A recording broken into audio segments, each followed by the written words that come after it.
Hola, ¿qué tal? Bienvenidos a mi canal Fragmentos del Hijo Perdonado. Hoy estoy con ustedes para abordar el segundo fragmento. Recuerden que la gran motivación de esta reflexión es la parábola del Hijo Pródigo del Evangelio de Lucas, capítulo 15, versículos de 11 y siguientes. Ustedes pueden tomar en sus casas la Sagrada Escritura y ubicar esta gran parábola del Evangelio de la Misericordia del evangelista Lucas. Quería volver a retomar la reflexión, ya no leyendo toda la parábola, sino deteniéndome en esta parte concreta. Lucas capítulo 15, versículos del 17 al 20. Entonces se puso a reflexionar y pensó: ¿cuántos jornaleros de mi padre tienen pan en abundancia, mientras yo aquí me muero de hambre? Me pondré en camino, iré donde mi padre y le diré: Padre, he pecado contra el cielo y ante ti. Ya no merezco ser llamado hijo tuyo. Trátame como a uno de tus jornaleros. Entonces se abrió y partió hacia su padre. Palabra de Dios.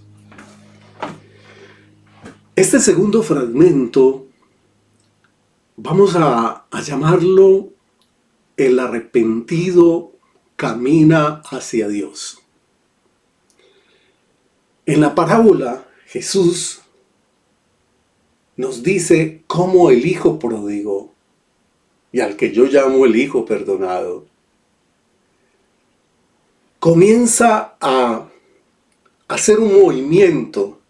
El movimiento es sencillo. Es un paso de la soberbia a la humildad. El perdón es un movimiento.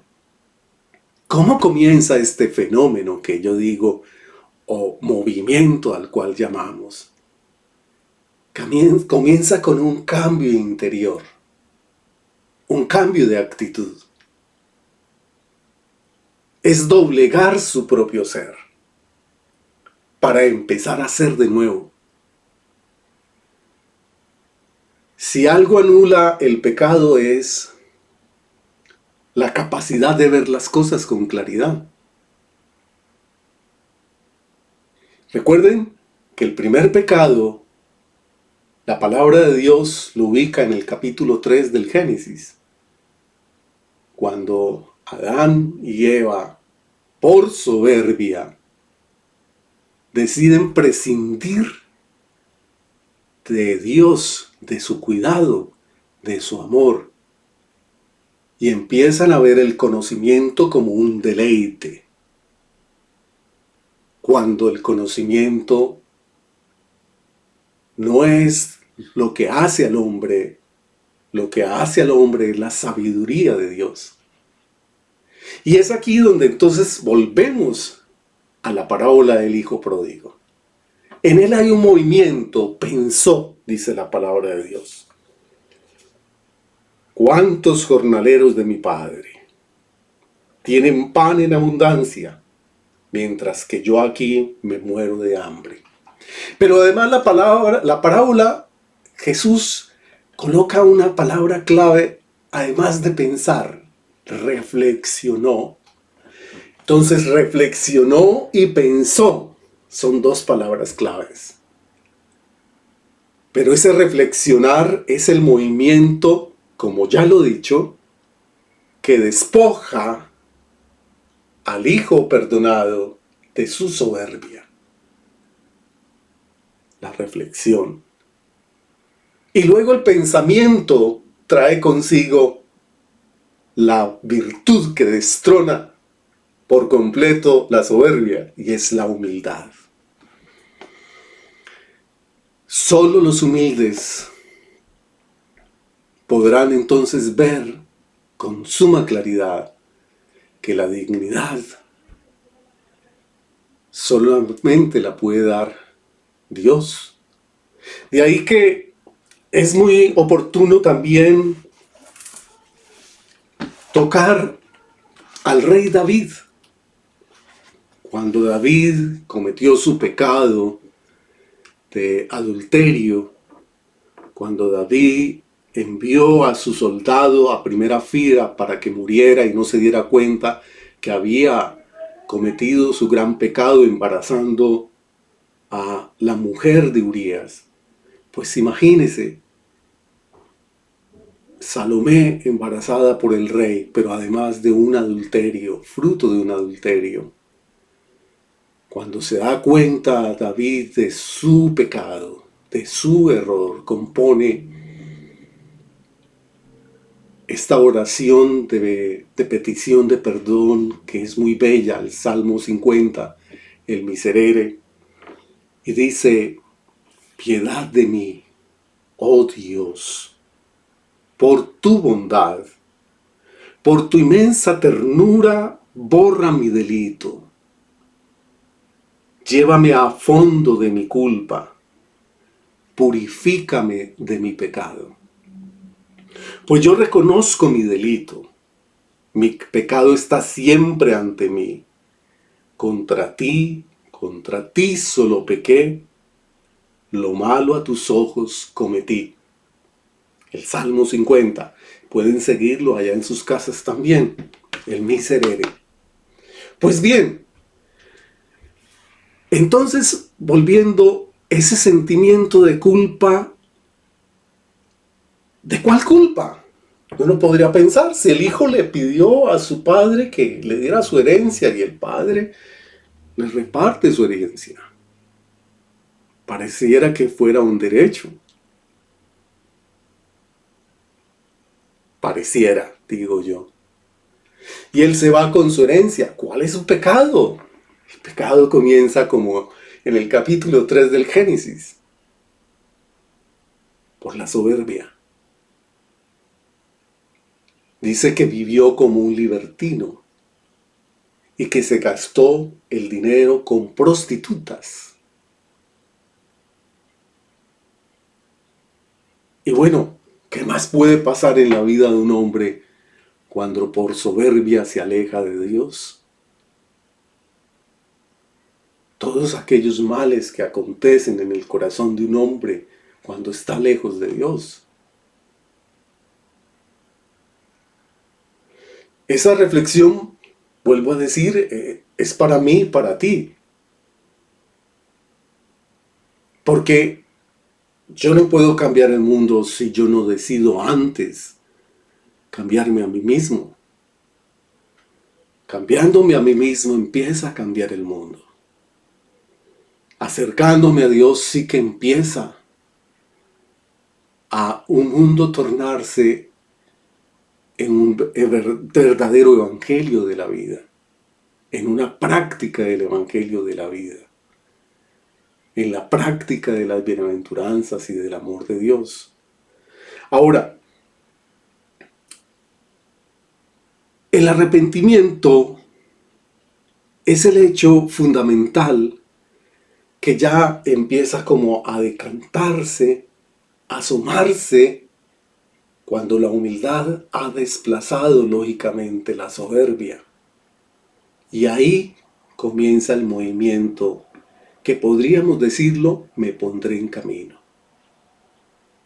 Cuando el hijo llega ya cerca de la casa, el padre lo ve y viene a su encuentro. Ese hijo nunca dejó de ser hijo. Era el hijo que se había ido, pero que había perdido la dignidad. Imagínense, él se sometía a comer de lo que comían los cerdos. Y es la degradación del ser humano cuando vive lejos de la casa del Padre. Y ahí aparece el pincelazo de la obra misericordiosa de Dios. Aquí Jesús es prácticamente la palabra pronunciada por Dios Padre para decir, Él es la misericordia. Pero Tomás de Aquino en la Edad Media nos dio también esa intervención en el momento de la penitencia, de la sanación, que es la presencia del Espíritu de Dios que viene a purificarlo todo, a devolver la dignidad al Hijo que la había perdido. Y empieza una nueva creación, el comienzo de una nueva vida. Y aquí viene otra reflexión que yo quiero abordar. ¿Cuál? Es el sentir del Hijo perdonado. Hoy llegué a la casa del Padre. Él me vistió, Él me puso anillo en mis manos, Él me puso sandalias en los pies y mandó a hacer una fiesta. La mejor fiesta.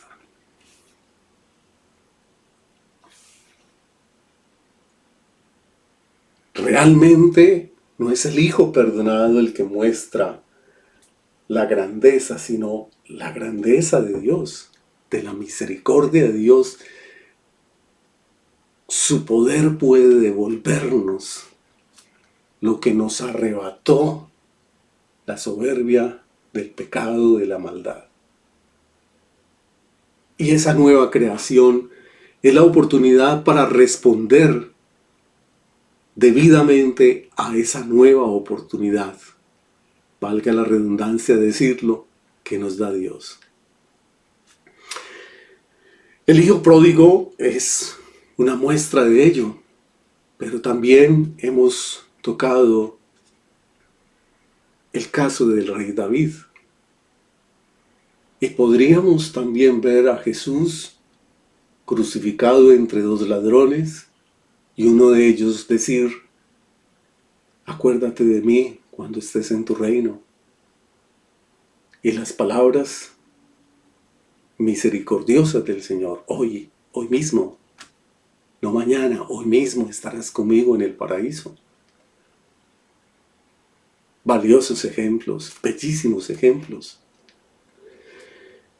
La gratuidad, la obra gratuita de la misericordia de Dios amerita por parte del Hijo perdonado una gratitud que reconoce que sin ningún merecimiento Él ha vuelto a una vida digna. Él ha recobrado la blancura de la pureza. Entonces esa gratitud ha de ser un reconocimiento para siempre y permanente con el Padre Dios. Bueno, espero que esta reflexión pueda llegar a sus corazones, que puedan motivarlos. Está dirigida a todo hombre y a toda mujer de buena voluntad. No importa, es decir, en qué estado esté de su vida y lo importante es que respondan y que se acuerden de que se ha de mejorar una mejor relación con Dios Padre. Me encantó estar con ustedes y los espero en el fragmento 3. Hasta luego.